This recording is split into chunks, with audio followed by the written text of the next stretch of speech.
Hello, my name's Scott Davis. Welcome to New World Birth. This is the care and feeding of a New World Age report for the Gregorian date of February 19th of 2015 and one Ak or dog in the Mayan Zolkin calendar. And we're also going to be talking about the Mars followed by Venus entering Aries and the metaphysics of March. Uh, February 19th is one Ak or dog, which carries the themes of loyalty, playfulness, sensuality, teamwork, protection, generosity, warm-heartedness, guidance, commitment, justice, fidelity, consistency, family and friends, the faithful guardian during times of darkness. William and Viola of ZolkinCalendar.com wrote that the Yucatec Mayan name for this sign literally means door, portal, or gateway, and symbolizes the journey that we all make from one world to the other, not only in death, but also as we transform inwardly and rebirth ourselves.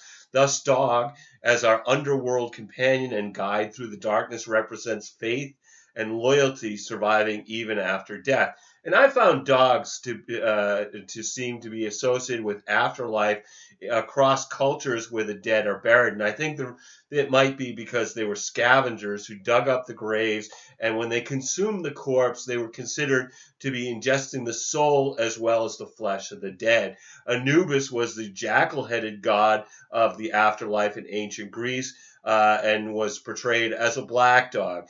Greeks and Romans associated Anubis with the star Sirius, the brightest star in the sky, and known in most mythologies across the world as the dog star. Cerberus was a three-headed dog who guarded the gates of Hades by allowing people to enter but not to leave. And the three heads represent the past, present, and future, or youth, adulthood, and old age. In ancient Irish mythology, references to dogs are numerous, which means that they were an important symbol to the Celts. The dogs were also magical and could heal people by licking their wounds. In Norse mythology, the world of the dead was overseen by a monstrous dog named Garm. In Hinduism and Buddhism, there are two dogs with four eyes each, which accompany Yama, the Lord of the Dead. They serve Yama by looking out for those who are about to die. In Aztec mythology, the departed soul descends to the underworld after death and comes to a river guarded by a yellow dog. Guardian hounds occur widely in shamanic otherworldly lore.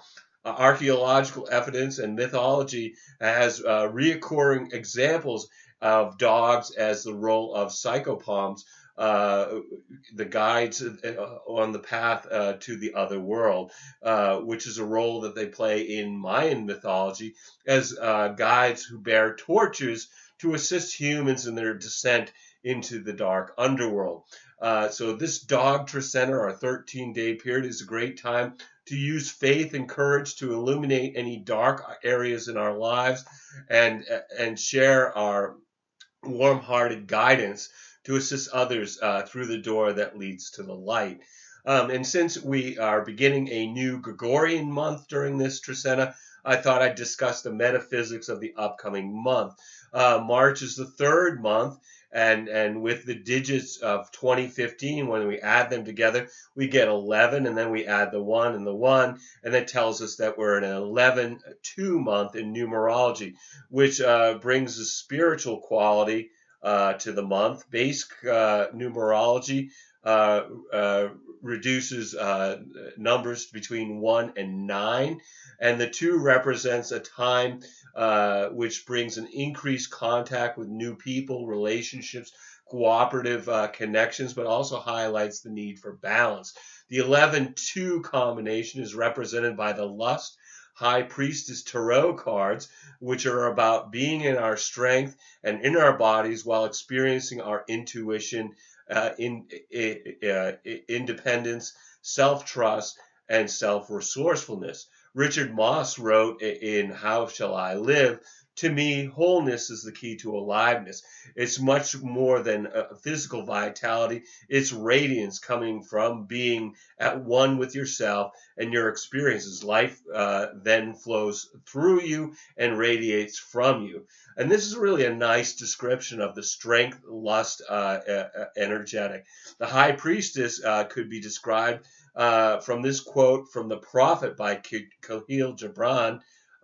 For the self is so timeless, uh, uh, for the self is a sea, boundless and measureless. So March is a month to be in both our bodies and our radiances. This in turn empowers our sense of self while we cultivate new connections with others. March also brings the first eclipse of 2015 on the equinox. It's spring in the north and autumn in the south, a time between the total solar eclipse on the 20th and the third of the tetrad total lunar eclipses on April 3rd. We are experiencing circumstances that step up the action with the sense that if we don't launch ourselves in new directions, we may be left behind. We begin the month with the Sun and Neptune in Pisces, joined by Mercury on the 12th, while Venus and Mars in Aries create tension with Pluto in Capricorn as the energy builds towards the 7th and final Uranus-Pluto square on March 16th. So before I get into the daily energy for one Auk or dog, on the 19th, all the planets appear to be moving direct or forward from our perspective here on the Earth, with the exception of Jupiter, which appears to move retrograde or in reverse motion. Now, remember that retrograde planets are a review of the past, reevaluate, reminisce, and we can see these themes being played out. Jupiter retrograde in Leo brings a review of opportunities, faith, religion, beliefs, and expansion. Leo is about leadership, creativity, drama, entertainment, and children. Mostly what I find with Jupiter retrograde, as with any retrograde cycle, there's a review of the past, and with Jupiter, what gets reviewed are missed opportunities. So let's talk about what's the daily energy for the month. We have for this Trecena, on February 19th, we have one Auk or dog unity experience through enjoying family and friends, with Mars entering into Aries. So moving into a new sign, which is the sign of its rulership, and will be transiting Aries until March 31st. This brings more energy for individual pursuits, but becomes discontent to having to follow other people's orders. Folks may be more courageous and honest and confident under the Aries Martian influence, but also tactless, blunt, and combative. Venus follows Mars into Aries on the 20th and merges with Mars on the 22nd. So the time period between the 19th and the 23rd could bring more intense interactions regarding our individual needs and the needs of our relationships, which has the potential for arguments, but also an opportunity to address issues left unaddressed until now. And also on the 19th, Mercury, right here in Aquarius, it forms a sextile to Saturn in Sagittarius. So this is a 60-degree angle from our perspective here on the Earth, which is great for constructive criticism that comes from being able to see what can be improved in our surrounding environment. We have to be very cautious we can be very conscious of flaws, including our own, but we should use our critical eye to change what should be changed to bring improvement. This can be very serious in its pursuit of betterment, so make sure that you're honoring what is positive and not get caught, get overwhelmed by the many imperfections that are in view with this transit. Older people may serve as teachers and mentors at this time. This is nice energy for working carefully on any mental task from a place of concentration and precision, whereas activities that require a great scope of vision will have be more difficult. This is about details rather than the overall pattern. Difficulty in seeing the forest for the trees, with the focus on concentration from Saturn influencing our minds and communications, Mercury. This transit favors business dealings with practicality and stability. I'm not going to be covering the daily lunar activity in these reports other than the new and full moons, but that information is available on the New World Birth daily Facebook post and on the blogger New World Birth blog. The 20th is Tu Shuin, or monkey, duality experienced through creating something new. And at this point, we've got Venus also entering into Aries. Continuing to bring energy to burst forward on a new path. It's a time is about our relationships and bringing new hope and a new lease on life, but it also conflicts over individual needs and the needs of the relationship, as Venus is in its detriment in the sign opposite of Libra, which is the sign of Venus rulership. When Venus is in Aries, it is a more difficult sign for Venus. And then February 21st is 3 Ebb, or road, taking action through servicing your community in the Mayan Zolkin calendar. And then the 22nd is 4 Ben, or reed, or corn, stability through maintaining the home. And at this point, we have Venus merging with Mars. So from our perspective here on the Earth, these two planets are at the same degree of Aries, which brings a strong desire for physical passion and sexual experiences. People are more aggressive in finding partnership. There also can be arguments with people of the opposite sex.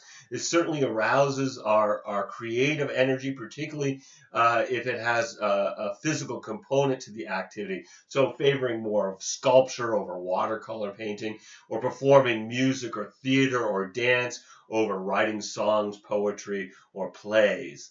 And then February 23rd is 5 Ish, or jaguar, which is about empowerment through enjoying nature, while the sun squares Saturn. So from our perspective here on the Earth, the sun forms a 90-degree angle to Saturn, which has people feeling unlucky and brings up issues that are difficult to handle, but the effect doesn't last more than a few days.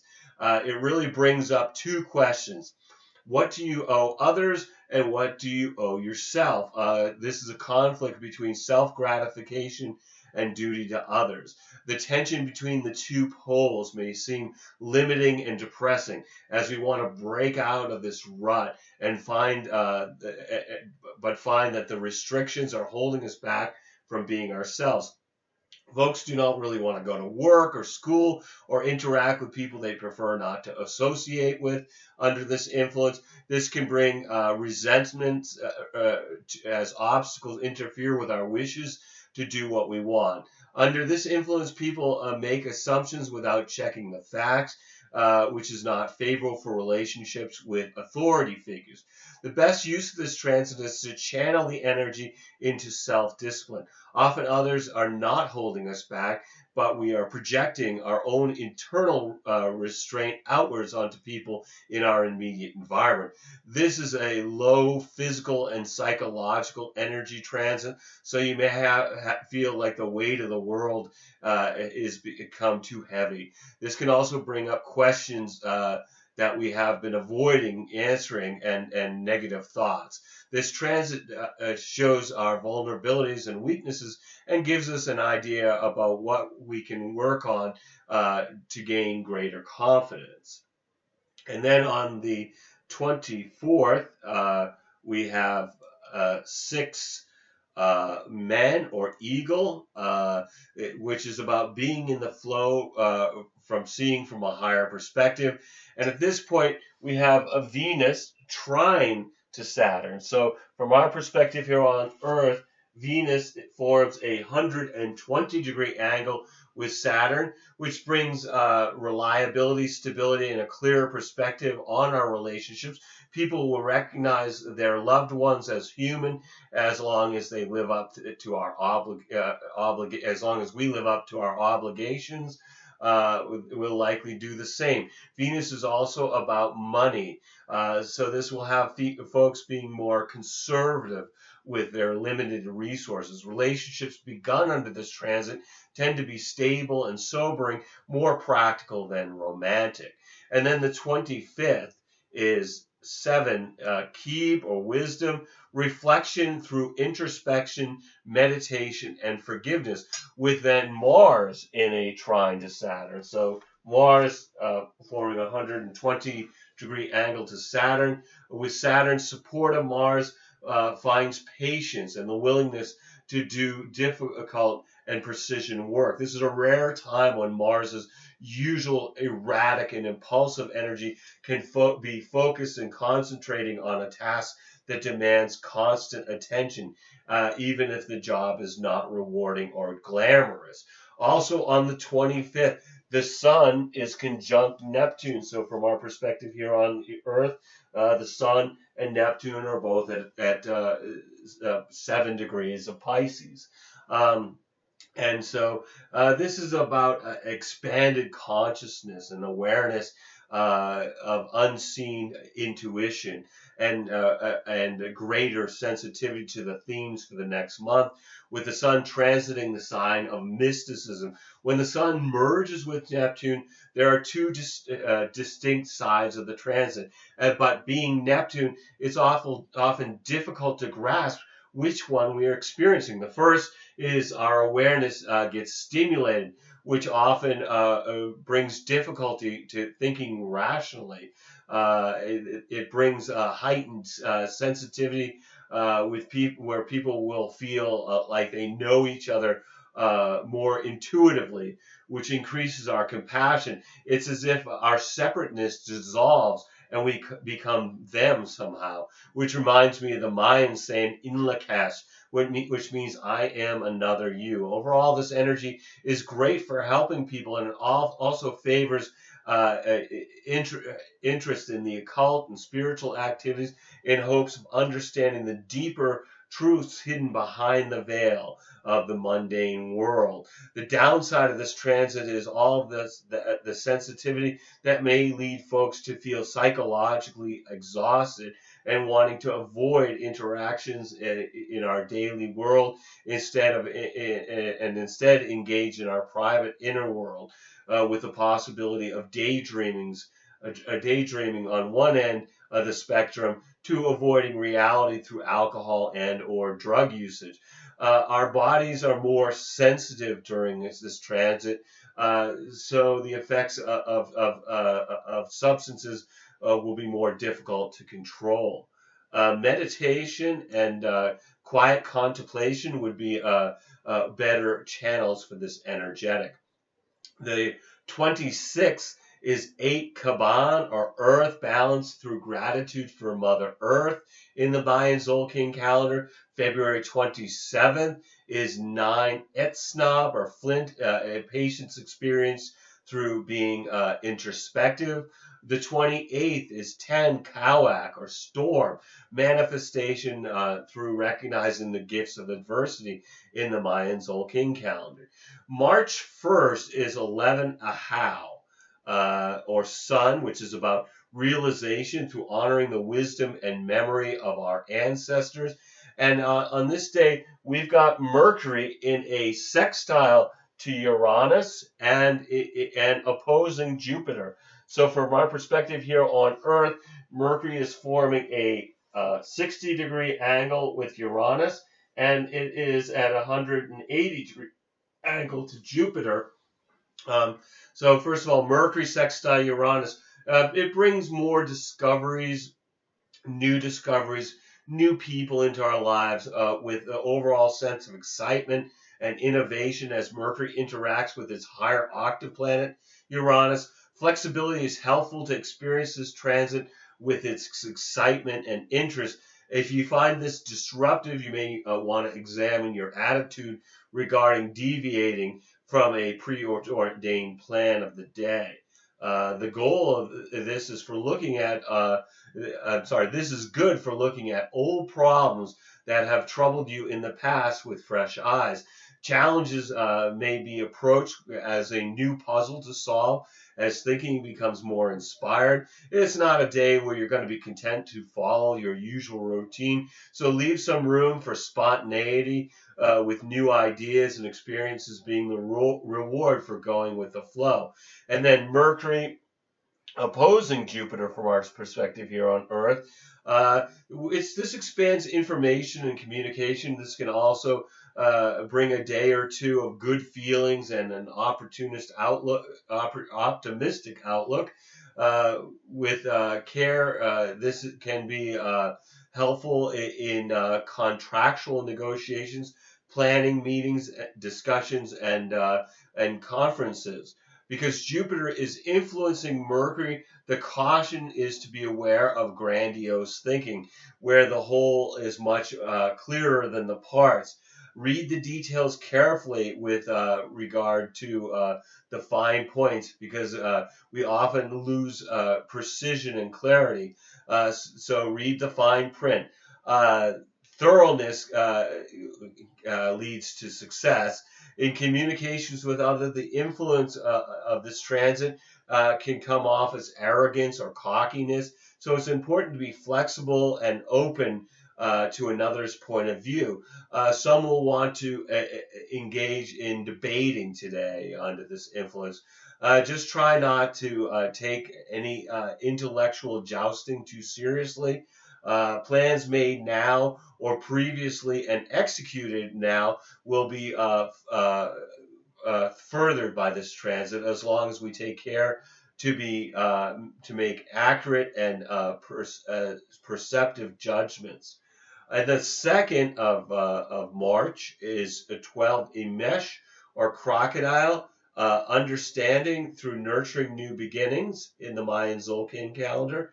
And then on March 3rd, we have 13 Eek or wind, movement to the next stage through communication with retrograde Jupiter trine to Uranus. So from our perspective here on the Earth, Jupiter forms a 120-degree angle to Uranus, which brings the desire for expression by doing something outside of the normal routine. Folks will want to experience a new type of freedom and to discover aspects of living that until now were unknown. The inner effect is to explore metaphysical and philosophical matters for inner truth, and outwardly through some new activity. People are more open to new ideas, which may lead to diverting from the path that turned out to be a rut. This transit can bring a sudden surprise opportunity or some sort of new chance that can be beneficial. So no matter what the energies that are affecting you during the one dog Trisena, take some time to be in the flow of the planet by watching a sunrise or a sunset, communing with the stars, being more conscious of the moment through introspection, meditation, or being truly conscious with somebody you love. Every day we have is a blessing, no matter what the dramas that beckon to distract us. We're all here just giving the performance of a lifetime on this world stage. Just take some time to watch the play as well as act your part, and remembering that you are a spiritual being that's having a human experience. I want to thank you for checking out New World Birth. The next segment of Care and Feeding of a New World Age will be on March 4th for one Akbal or night with the Virgo full moon, Mercury entering in Pisces, Saturn turning retrograde, and the 7th and final Uranus-Pluto square. You can check us out on Facebook, YouTube, or the Mayan Magics website. I encourage you to share this information as videos or text as widely as you choose, As always, I invite you to contact me at newworldbirth@yahoo.com if you have any questions or wish to schedule a reading. I am providing readings, and I wish to make this service available to the greatest amount of folks. So I've created 3 options with 3 levels of compensation. So if you've been thinking about getting a reading, please contact me. I would love to provide you a reading during these uncertain times. You'll need to either be able to call me in Maine, in the USA, or we can connect with Skype to receive your reading. We're also accepting donations to keep these reports freely available. As always, I'm blessed that you've taken the time to connect with my passion for these ancient mysteries and their application to our journey during this incarnation. The light in me honors the light in you. Namaste, in Lakesh, and so much gratitude for you connecting with my passion for all these ancient mysteries. And look forward to connecting with you in a future video, or certainly in a reading, or if you wanted to contact me with a question. Anyway, all my best to everyone.